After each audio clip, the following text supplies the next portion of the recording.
और अष्टावक्र अपने आसन पर, सिंहासन पर बैठ जाते हैं। और जैसे अर्पण करते हैं तो कहते हैं कि राजा अब यहाँ से उठ और जा, जहां पर सबका जो जूता चप्पल खुला हुआ है वहां पर बैठ जा। राजा जनक, देखिए शिष्य क्या होता है, जैसे गुरु का ऑर्डर होता है एक क्षण भी राजा जनक देर नहीं करते। अब गुरु का ऑर्डर होता है और तुरंत ऑर्डर होते ही जाकर जूते चप्पल पर जाकर उसके पास बैठ जाते हैं। लेकिन राजा थे, सभी विद्वानों का सिर झुक जाता है, लेकिन राजा थोड़ा सा, राजा को ऐसा लगता है तो आंख बंद कर लेते हैं कि सब ऊपर बैठा हुआ है, कुर्सी पर बैठा हुआ, आसन पर बैठा हुआ, और मैं जमीन पर बैठा, तो आंख बंद कर लेते हैं। आंख बंद कर देने के बाद गुरु जी ने कहा कि छोड़ दो उसको, वैसे बंद रखने दो।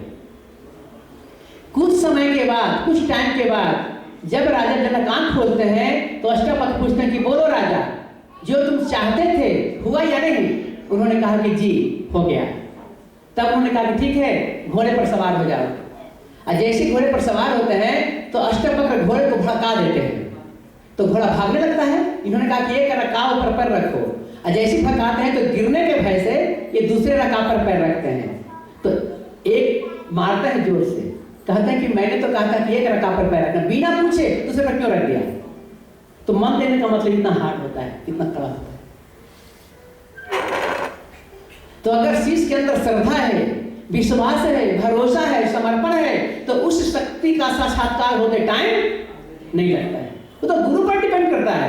गुरु जिस दिन चाहे तो गुरु उठावे निज शक्ति से शिष्य सूरत की धारा।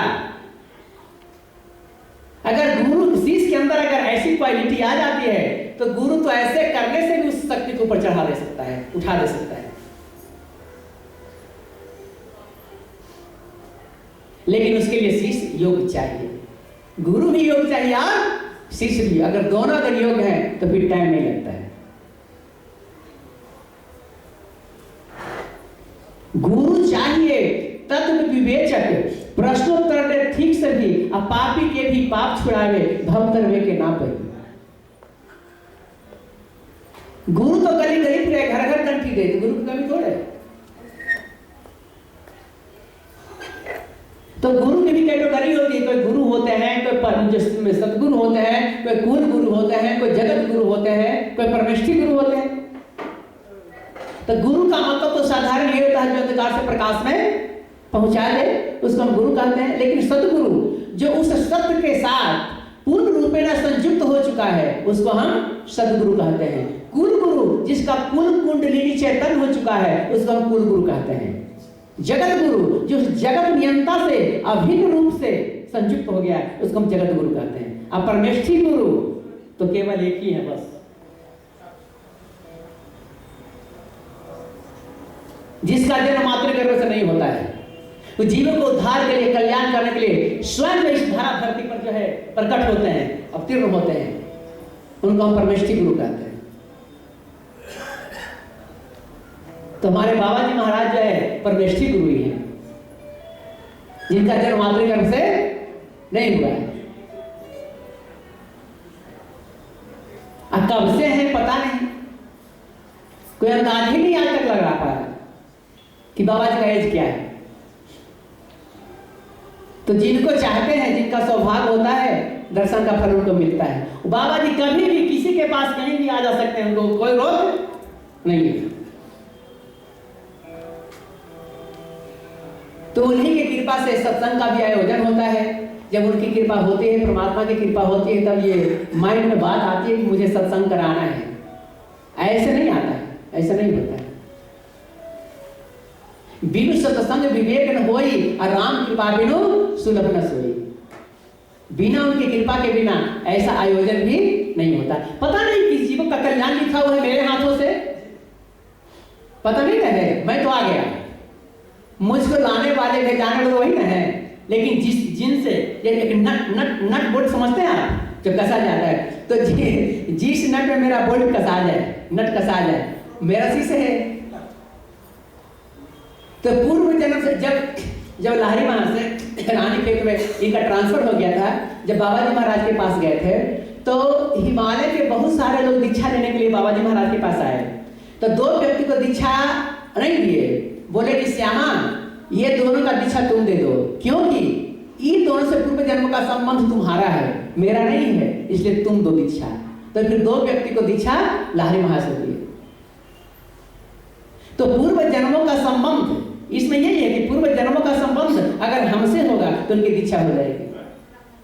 यहाँ हम तो किताब में लिखा हुआ है, पुराण पुरुष है, उसमें देखिए लिखा हुआ है कि यहाँ के जो राजा थे पहले, उनका भी नाम एक सुरेंद्र थे, सुरेंद्र नाम था, वह भी लाहिरी महाशय के शिष्य थे। हाँ, वह भी जो यहाँ के जो राजा थे, वर्धमान नरेश, काशी नरेश, दरभंगा नरेश, नेपाल नरेश, सब लाहिरी महाशय के शिष्य थे।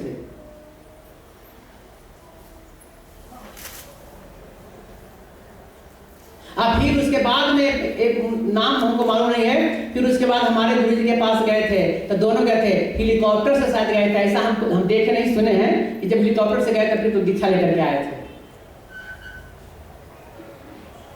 बिहार जाकर।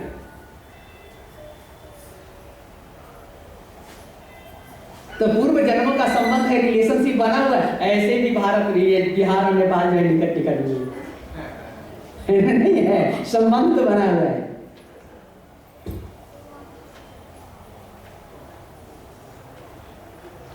इसलिए प्रेम जो होता है ना, प्रेम जो है ये प्रकट हो जाता है, छिपता नहीं है। और जो व्यक्ति जिस क्षेत्र में पूर्व जन्मों से जितना उन्नत होता है, इस जन्म में उतना ही उन्नत होता है। अगर किसी भी क्षेत्र में दूसरे का राज्य करता है तो समझिए पूर्व जन्मों का उसका किया हुआ है। जो जिस दिन गुरु प्राप्ति दुर्लभ संसार में गुरु की प्राप्ति ही दुर्लभ है। जिस दिन गुरु की प्राप्ति हो गई, चलिए भावुदय हो। इसलिए सच्चे गुरु को मिलना कठिन है, गुरु तो आपको मिल ही जाएंगे।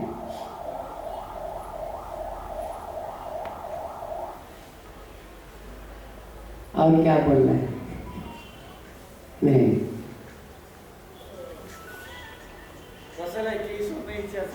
किसी को कुछ पूछना है। हाँ,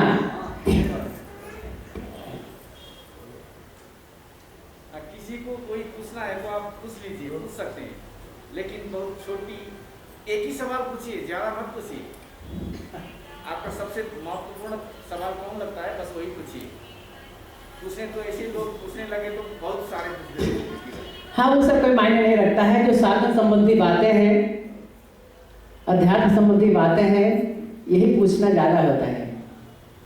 बहुत से लोग तो ऐसा प्रश्न कर देते हैं कि पहले सीता जी के दादाजी का नाम बताइए क्या है, ये सब कोई मायने नहीं रखता है। राम जी के बाबा का नाम बता दीजिए, पिता, ये सब कोई मायने नहीं रखता है। आम का पेड़ है, आम बगीचे में आप जाएं तो ये आप मत, इसमें जो है काउंट मत कीजिए इस बगीचे में कितना आम का पेड़ है, कितना पत्ता है, बस पका हुआ आम है या नहीं है। अगर पका हुआ तो आराम से उसको तोड़िए, लीजिए और खाइए। ये महत्व की बात है। कितना पेड़ है, कितना पत्ता है, ये महत्व की बात नहीं है। इसमें कितने पत्ते, कितने फल हैं, महत्व का खाना महत्व की बात। अब गुरु इसमें क्रिया योग में है कि गुरु जी से कोई सवाल नहीं करना, कोई प्रश्न की आवश्यकता नहीं पड़ेगी। अगर आप दोनों स्थान क्रिया का प्रैक्टिस करेंगे तो गुरु से सारा कंप्लेन छूट जाएगा, कुछ नहीं पूछना पड़ेगा, उसका उत्तर आपको अपने आप मिलेगा। चाहे गुरु जी स्वप्न में आकर के आपको बता दें या सूक्ष्म रूप में आकर के बता दें या स्थूल रूप में आकर के बता दें। अगर आप क्रिया करते हैं, क्रिया का अभ्यास करते हैं, प्रैक्टिस करते हैं, तो स्वतः उसका समाधान हो जाता है, सोल्व हो जाता है। फिर गुरु शिष्य का जो संबंध होता है ये पितृव्रत पुत्रव्रत होता है, फिर बाकी कहां रह जाता है उसके लिए कुछ। वो नहीं बोलेंगे, नहीं मांगेंगे, तब पर भी उनको दिया जाता है। ये पुत्र हो गए, गुरु और पुत्र का संबंध होता है, पिता पुत्र का। इसलिए मांगना नहीं पड़ता है, कहना नहीं पड़ता है।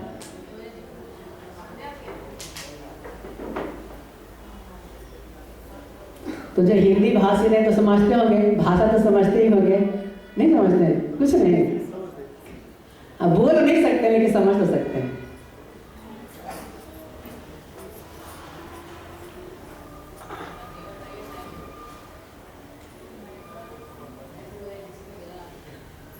ये तो बहुत अच्छी बात है कि कम से कम धैर्य के साथ, जिसके जीवन में धैर्य नहीं है भक्त नहीं हो सकता है।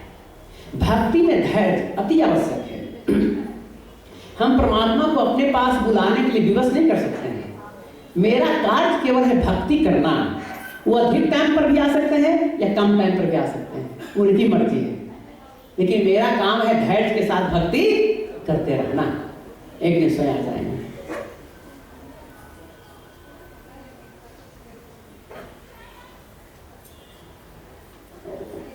इसके बाद हम लोग शाम में जो है 5 बजे से 7 बजे बोल रहे हैं, 4 बजे 7 बजे कितने टाइम?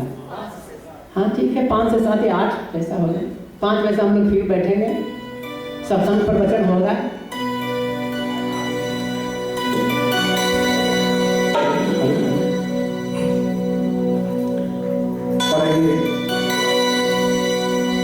सदगुरु भगवान से सिर्फ यही प्रार्थना करना, और ये भजन जो है भोजपुरी भाषा में है, और इस भजन का अर्थ यही है कि गुरुवर से ये विनती करना है कि हमारे जीवन में जो भी दुख है, जो भी संकट है, आपका आशीर्वाद रहे तो सबसे पार हो जाएगा।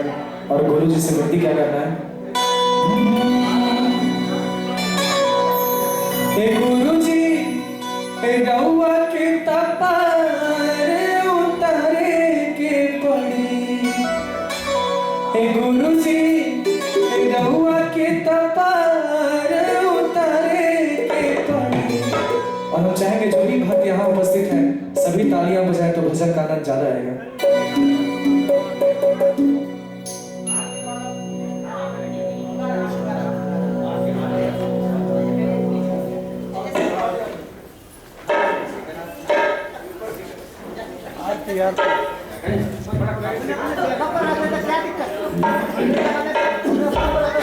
और